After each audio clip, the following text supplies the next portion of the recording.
नमस्कार, स्वागत छ तपाईहरुलाई रितास किचनमा। आज हामीले चिकन नुडल सुपको रेसिपी लिएर आएका छौं। यो जाडो महिनामा तपाईहरुले चिकन सुपलाई नुडलसँग सर्भ गर्दाखेरि खान एकदमै मजा आउँछ।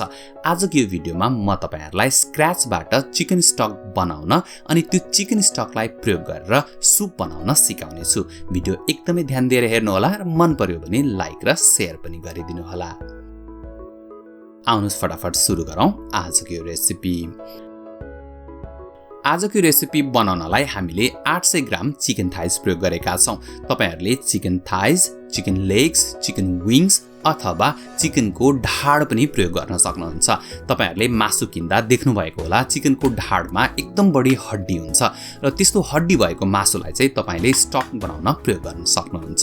जुनसुकै मासु लिए पनि हुन्छ, तर हड्डी भएको मासु लिनुभयो भने राम्रो स्टक बन्छ। मासुलाई भिडियोमा देखाएसर नै काट्नु होला अनि त्यसपछि हामी फटाफट स्टक बनाउन सुरु गर्छौं। एउटा प्यान बसाल्नु होला र त्यो प्यानमा 1 ठूलो चम्चा जति तेल एड गरिदिनुस्। तेललाई तपाईले राम्रोसँगले तताउनु पर्ने हुन्छ। तेल राम्रोसँगले तातिएको छ भने मासुमा एकदम राम्रो कलर आउँछ र स्वाद पनि बढ्छ। भिडियोमा देखाएसरी नै तपाईहरुले एक एक गरेर सबै मासु प्यानमा एड गरिदिनुस् अनि यो मासुलाई तपाईले एक साइडमा 4-5 मिनेटसम्म फ्राई गर्नुपर्ने हुन्छ ताकि मासुमा एकदम राम्रो कलर आओस्। वास्तवमा चिकन स्टक बनाउँदाखेरि मासुलाई फ्राई गर्नै पर्छ भन्ने नियम छैन।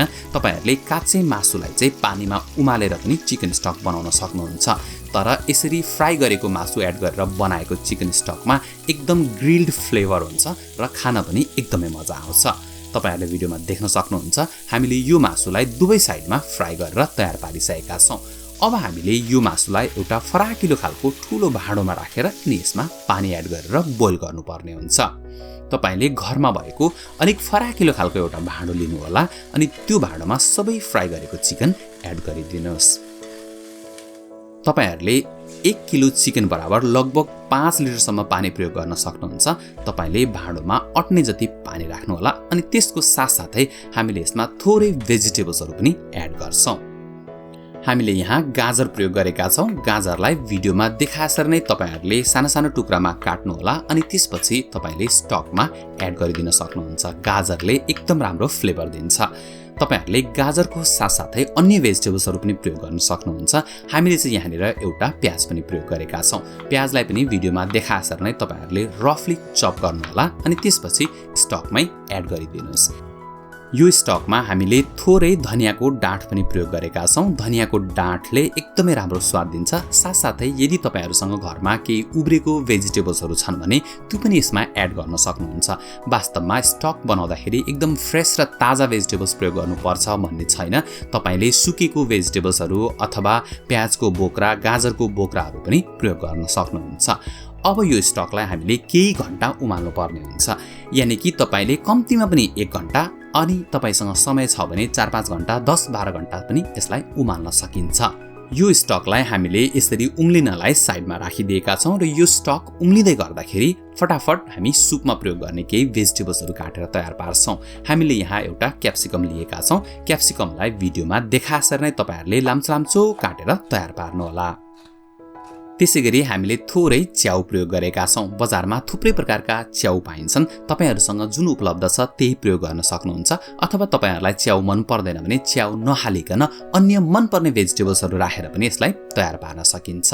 वास्तवमा सुप बनाउँदाखेरि गाजर, मसरुम, बिन्सहरु भयो, हरियो प्याजहरु भयो यस्तै प्रयोग गरेर सुप बनाइन्छ। तर तपाईलाई कुनै एउटा भेजिटेबल्स मन पर्दैन र त्यसको सट्टामा अन्य कुनै भेजिटेबल्स मन पर्छ भने तपाईले त्यो पनि प्रयोग गर्न सक्नुहुन्छ।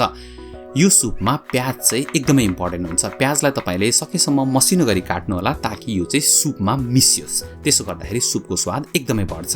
त्यसैगरी हामीले थोरै अदुवा पनि लिएका छौं र अदुवाले पनि सुपमा एकदमै राम्रो स्वाद दिन्छ। त्यसैले अदुवालाई भिडियोमा देखाएसर नै तपाईहरुले मसिनो हुने गरी काट्न सक्नुहुन्छ अथवा तपाईले यसलाई सिलौटोमा कुच्याएर पनि प्रयोग गर्न सक्नुहुन्छ।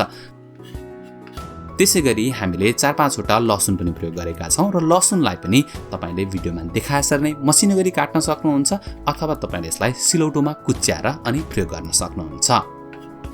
यदि तपाईहरु पिरो खानुहुन्छ भने तपाईहरुले आफुलाई मन पर्ने जति हरियो खोर्सानी प्रयोग गर्न सक्नुहुन्छ।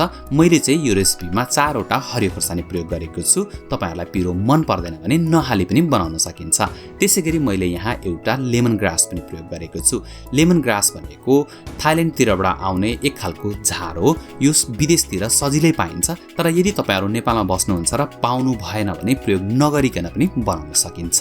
सुप बनाउनलाई चाहिने सम्पूर्ण भेजिटेबल्सहरु हामीले काटेर तयार पारिसकेका छौं। तर सुप बनाउन सुरु गर्नुभन्दा पहिला म तपाईहरुलाई थोरै नुडल्स पनि बोइल गरेर देखाउँदै छु।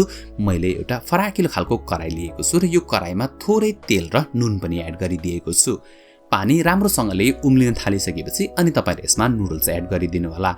आज चाहिँ हामीले यहाँ एक नुडल्स प्रयोग गरेका छौं, तर तपाईहरुले स्पागेटी अथवा कुनै पनि प्रकारको पास्ता प्रयोग गर्न सक्नुहुन्छ। चिकन सुपमा पास्ता, स्पागेटी अथवा नुडल्स खान एकदमै मजा आउँछ। त्यसैले गर्दा तपाईसँग जुन प्रकारको नुडल्स छ तपाईले त्यही प्रयोग गर्न सक्नुहुन्छ। अनि यो नुडल्सलाई कति बेर उमाल्ने भन्ने कुरा चाहिँ प्याकेटमा लेखेको हुन्छ। हामीले यो प्रयोग गरेको नुडल्सलाई लगभग 5-6 मिनेट उमाल्दाखेरि यो रेडी हुन्छ।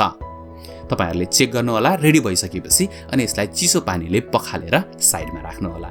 अब आउनुस् एउटा कराई बसालौं र त्यो कराईमा 1 ठूलो चम्चा जति तेल एड गरिदिनु होला। तेल तातिसकेपछि भर्खरै हामीले काटेर तयार पारेको प्याज, अदुवा, लसुन, खोर्सानी र लेमन ग्रासलाई एड गरिदिन्छौं र यो मिक्सरलाई हामीले 2-3 मिनेट फ्राई गर्छौं। यसरी हामीले 2-3 मिनेट यो मिक्सरलाई फ्राई गर्दाखेरि यो हल्का सफ्ट हुन्छ अनि हामीले बनाएको सुपमा मिसिन्छ। त्यसो गर्दा सुपको फ्लेभर पनि एकदमै बढ्छ। साथसाथै हामीले यसमा भर्खरै काटेर तयार पारेको क्यारोट, त्यसैगरी क्याप्सिकम अनि मसरुम पनि एड गरिदिएका छौं।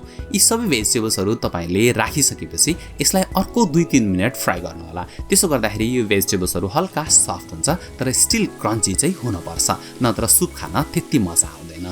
यी सबै भेजिटेबल्सहरु राम्रोसँगले फ्राई भइसकेका छन्। अब हामीले यसमा स्टक एड गर्नुपर्ने हुन्छ। तर यो स्टक एड गर्नलाई तपाईसँग दुईवटा अप्सन छ।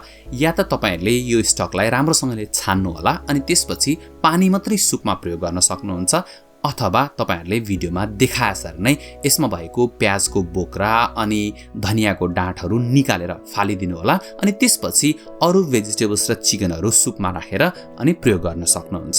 यदि तपाईहरुले स्टक बनाउँदाखेरि 10-12 घण्टा उमाल्नु भएको छ भने त त्यसमा भएको भेजिटेबल्सहरु प्रयोग गर्न सकिदैन। तर यदि तपाईले 1 घण्टा जति मात्रै उमालेर स्टक तयार पार्नु भएको छ भने चाहिँ त्यसमा भएको भेजिटेबल्स र चिकन पनि प्रयोग गर्न सकिन्छ। हामीले यो सुपमा सबै चिकन स्टक एड गरिदिएका छौं। अब तपाईले यो चिकन सुपमा थोरै नुन पनि राख्नु होला। नुन आफ्नो स्वाद अनुसार एडजस्ट गर्नु होला अनि त्यसपछि तपाईले यो सुपलाई 10 मिनेट जति उमाल्नु पर्ने हुन्छ। सुपमा थोरै फ्रेश धनिया पनि एड गरिदिनु होला। धनिया एड गरेर यसलाई मात्र 2 मिनेट जति तपाईले अझै पकाउनु होला। त्यसो गर्दाखेरि धनियाको फ्लेभर सुपमा जान्छ र खान एकदमै मजा आउँछ। ल हेर्नुस् त भिडियोमा हेर्दैखेरि खाउँ लाग्ने चिकन सुप बनेर तयार भइसकेको छ। अब म तपाईहरुलाई यसलाई फटाफट सर्भ गरेर पनि देखाउँदै छु। एउटा फराकिलो खालको बल लिनु होला अनि त्यो बलमा तपाईहरुले थोरै नुडल्स एड गरिदिनु होला। त्यसपछि तपाईहरुलाई कति सुप खान मन लागेको छ त्यो अनुसार माथिबाट तपाईहरुले चिकन सुप एड गरेर यसलाई सर्भ गर्न सक्नुहुन्छ।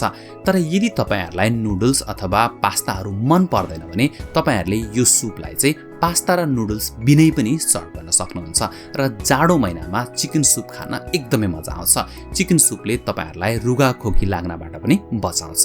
माथिबाट थोरै प्याज, धनिया अनि कागती राखेर सर्भ गर्नु होला, एकदमै मजा आउँछ।